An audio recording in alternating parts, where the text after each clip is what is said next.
Bonsoir tout le monde. Je suis un peu fatigué parce que j'ai fait confiance aux associations, j'ai fait confiance aux amis, j'ai fait confiance à la famille, j'ai fait confiance au corps médical et on m'a toujours dénigré et on m'a toujours trahi, on m'a toujours humilié. Et après 2 années où je vis en tant que Sarah, il est absolument anormal de me faire encore appeler monsieur avec mon ancien prénom. Donc, quelque part, la mauvaise foi, c'est bon quoi. J'ai assez donné, j'ai assez patienté. Mai 2015, étant désespéré, parce que les médecins ne savaient pas lire en moi la détresse de recevoir des soins et un traitement hormonal et une prise en charge de mes soins.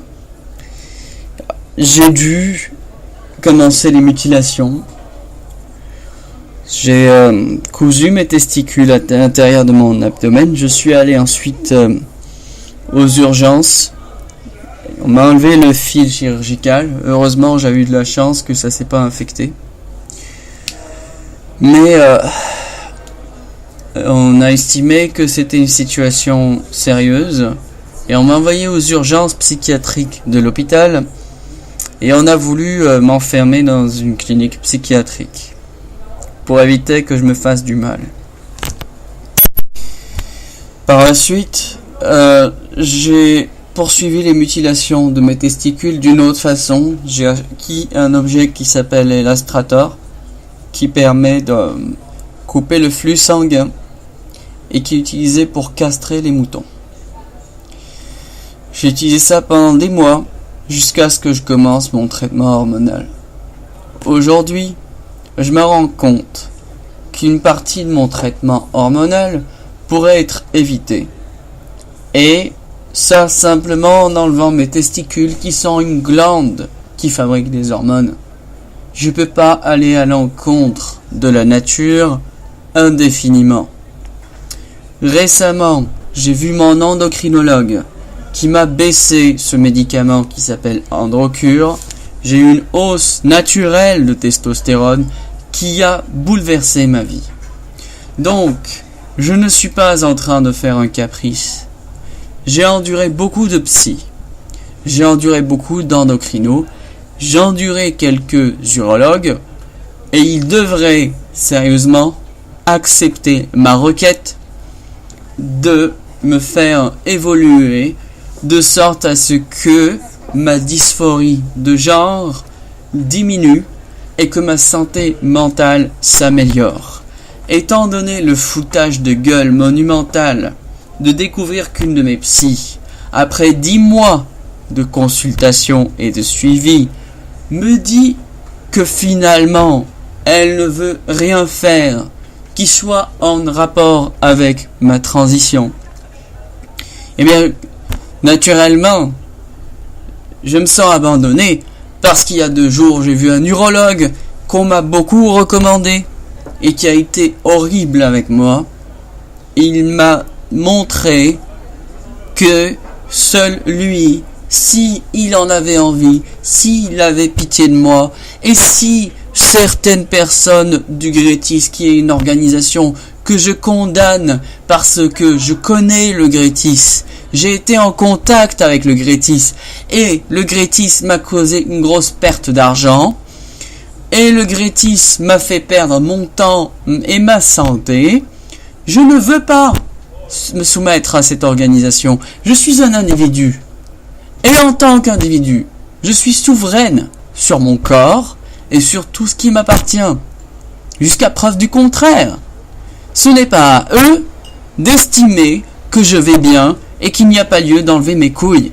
Mes couilles, je n'en ai pas besoin, elles me posent un problème aujourd'hui, et c'est tout à fait légitime parce que la Haute Autorité de Santé a défini les conditions d'accès à l'orchiectomie et à la vaginoplastie, que j'ai rempli amplement. Et mon autre psychiatre, qui est plus jeune, malheureusement, et moins connu, a recommandé de me faire une orchiectomie.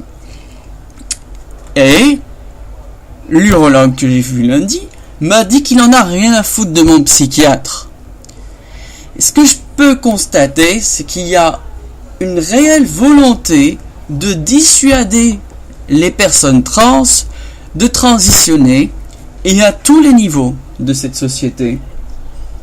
Et aussi à tous les niveaux du corps médical. Je ne peux pas changer tout un système. J'ai pris mon mal en patience. J'essaye de rester calme, j'essaye de rester gentil, j'essaye de rester poli et douce, mais j'avoue quand même que là, je n'ai plus confiance. Personne ne veut s'associer à ce problème que j'ai de reconnaissance sociétale. Parce que la transition en elle-même, en théorie, c'est facile. Seulement dans la pratique, on est face à des gens. Et la transphobie est la norme. Je ne suis pas une personne particulièrement malchanceuse. C'est le système qui est volontairement contre les personnes appartenant à ma catégorie. C'est une oppression systémique. Les femmes trans sont indésirables, que ce soit à l'emploi, aux études, dans les associations, dans les familles, dans la rue, dans les bars, dans les boîtes de nuit, dans les commerces, dans les restaurants, dans les instituts de beauté. Je viens de voir maintenant qu'il y a un homme qui a jeté sa maîtresse par la fenêtre parce que, à un moment donné, il a eu un flash en croyant que cette personne était un homme. Je suis désolé, mais la transphobie est un mal très courant et très répandu. Et moi, je ne suis pas sauvage. Je suis une personne qui parle bien. Ce n'est pas parce que je parle bien, parce que j'ai un langage qui peut être soutenu, que je n'ai pas de problème. Je parle bien, parce qu'on m'a toujours dit d'être gentil et de faire ce qu'on me dit. On m'a toujours splainé qu'en me soumettant à ce que les dominants m'exigent, ça ira pour moi. Or, dans les faits, les dominants utilisent cette soumission pour me frustrer, m'écramer et m'exterminer. Pas parce qu'ils en ont après moi et ma petite personne, mais simplement parce que j'appartiens à une catégorie que le monde a décidé de faire disparaître de la surface de la Terre et de génocider.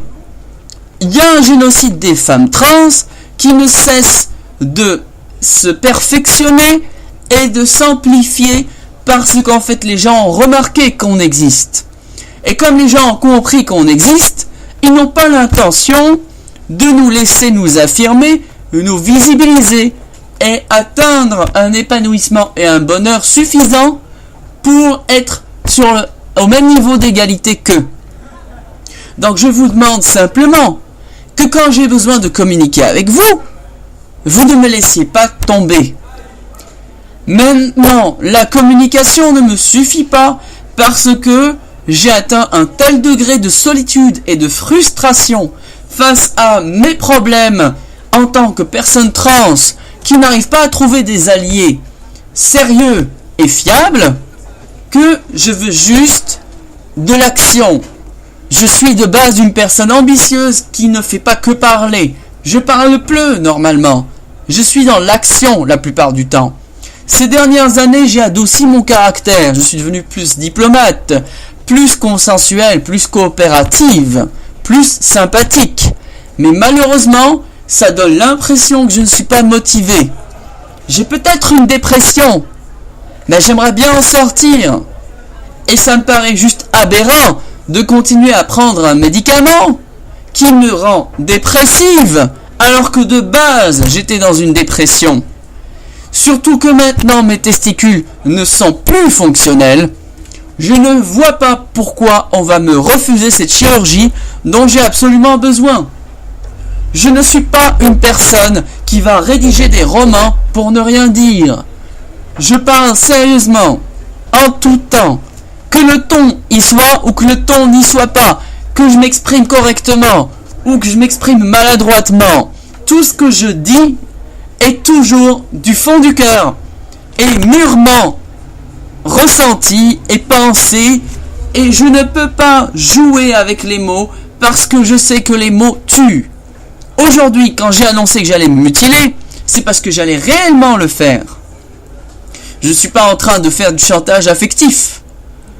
J'ai réellement besoin d'être accompagné, et je comprends que vous ayez vos vies si vous ne voulez pas m'accompagner.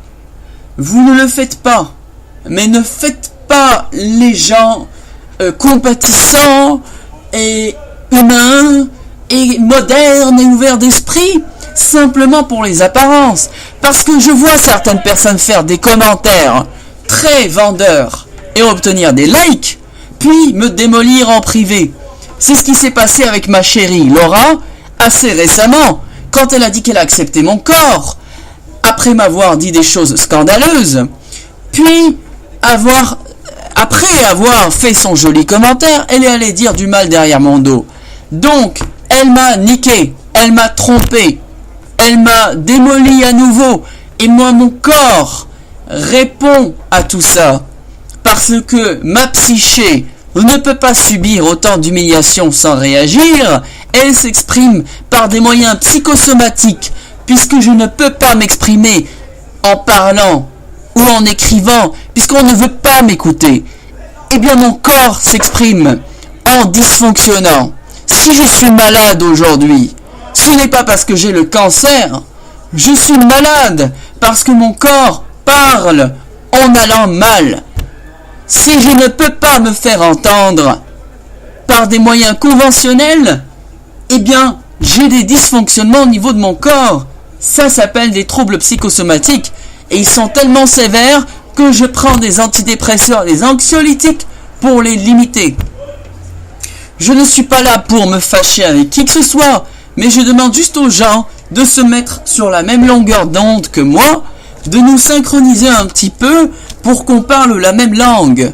Je suis désolé d'avoir un ton un peu agressif ou colérique aujourd'hui, mais je ne me sens plus capable de me gérer émotionnellement. J'attends vos réponses, et si vous voulez m'appeler, vous avez mon numéro. Si vous n'avez pas mon numéro, demandez-le-moi. Ça me fera plaisir de savoir ce que vous pensez de ce message complet et sérieux avant d'aller me coucher aujourd'hui. Je ne veux pas jouer avec l'illustrator parce que je pense que c'est une façon d'expier ma détresse et que ça ne réglera pas le problème proprement. Je veux supporter cette attente, cette incertitude, cette inquiétude, mais je ne peux pas faire ça seul parce que je suis seul contre le système. Je vous prie simplement de me rassurer sur votre présence autant que faire se peut, en restant sérieux et impliqué dans la lutte contre des oppressions systémiques qui ne sont pas des affaires personnelles, mais un complot, si on veut, sociétal. Je vous respecte, et je ne suis pas cisphobe, je ne suis pas hétérophobe, je ne suis rien de tout ce qu'on a pu dire sur moi, et je ne suis certainement pas misogyne. Je vous respecte, et je souhaite vous témoigner mon affection et ma considération. Bonne soirée à vous.